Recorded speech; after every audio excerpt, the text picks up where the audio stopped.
friends, I've been working with a lot of college students, and the question that I'm often asked is, what do I actually do as a product manager? In this video, I'll break things down, plus I'll talk about how I allocate my time. First, the basics. Product managers sit at the intersection of business, technology, and UX. As Todd Jackson put it, product managers focus on defining of what the winning products look like, rallying the teams to build it, and iterating until the team gets it right. What you do as a PM also depends on the size of the company. For example, in a company of 50 people, you will likely be the PM who owns the entire product end to end. In large companies, on the other hand, PMs are highly specialized. For example, at Apple, you can be a PM for Apple Music, or a PM who focuses on Apple Pay. The bigger the company, the more you have to work with other product managers to ensure seamless product experience and strategy. For example, if your area is Apple Pay, you will work with other PMs to make sure that the payment experience is the same across App Store, Safari, and other partner applications like Spotify. So where do we start? I first like to take an outside-in view, analyzing market and competitors. To continue with the example, as a PM for Apple Pay, we would first need to analyze the banking industry and map how Apple Pay can compete with products from known financial institutions. Then we would take an inside-in view, looking at Apple's technology, business, and users. Throughout this process, we will come up with hundreds of ideas, but it is important to connect them with the bigger company strategy. In our example, Apple going into payments offers a great additional revenue stream, which no longer depends on how many new iPhones or laptops are sold by the company. Introducing Apple to 1 billion users is a huge advantage.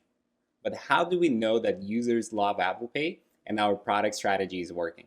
To stay on course, we would create a North Star metric. For Apple Pay, this could be a number of users who reach, for example, 7 transactions in 10 days.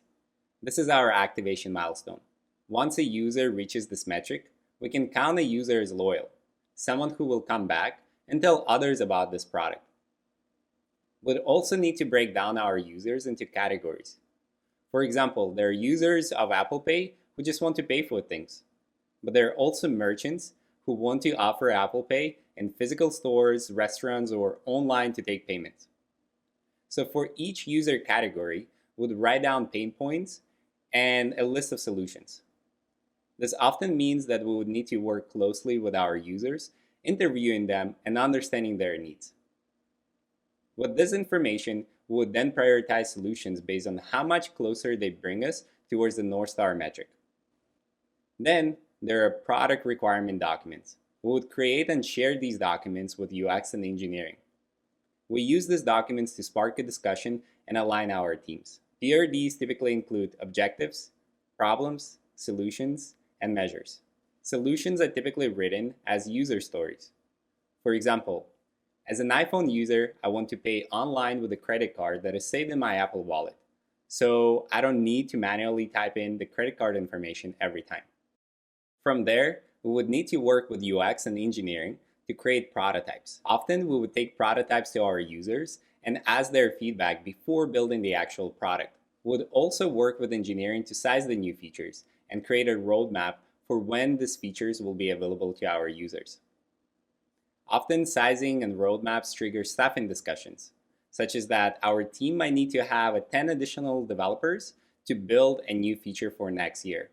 Closer to the release, we would work with the rest of the company, making sure that everybody understands new features, how to support them, and how to market them to users. We will then release and, obviously celebrate, so then we can do it all over again. Now, let me close off by giving you a sense of what my day-to-day looks like. As a PM, I spend roughly 50% of my time in meetings discussing PRDs, reviewing designs, meeting customers, aligning with other PMs and leadership teams, or roadmap discussions. I spend another 25% of my time on emails and Slack, and when I do find time, I typically write documents, create presentations, record demos, or look into the user's data.